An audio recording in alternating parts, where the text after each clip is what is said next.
కూడా నీకు స్తోత్రం నిలుగతి ఆత్మస్వరూపుడా నీ పొందునాను బిడ్డలని నామలో దీవిస్తున్నాను. ఈ బిడ్డపై నీ ఆత్మాభిషేకం ఉంచండి.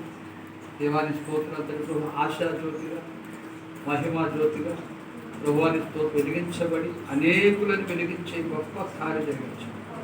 మేలు చేయండి. ఈరోజు జీవగ్రంథంలో మీరు ముద్రీకరించినందుకు దూతల చేత పరిశుద్ధాత్మ ప్రేరేపణ చేత ముద్రీకరించినందుకు స్తోత్రం. ఈ రోజు నుంచి నీకు సాక్షిగా ఉండటకు నిన్ను నెంపొచ్చుటకు ప్రజలకు ప్రభువా జ్ఞాపించే బిడ్డలుగా నీకు పంపించే బిడ్డలుగా సంఘానికి దేవా అభివృద్ధికరంగా వారి భవిష్యత్తుకు వారి ప్రార్థన పూర్వకంగా ఎదుగుటకు సహాయం చేసి నీ కృపలో స్థిరపరచు. ఈరోజు జన్మించారు కనుక ఈ వాక్యమైన పాలు తాగుతూ వాక్యమైన పాల చేత బలం పొందుకొని అయా ఆత్మచేత నింపబడి నీకు సాక్షిగా ఉండి వాటిని దయచేయండి. యేసుక్రీస్తు నామములో ప్రార్థిస్తున్న పరమ తండ్రి. ఆమేన్. ఆమేన్. ఆమేన్.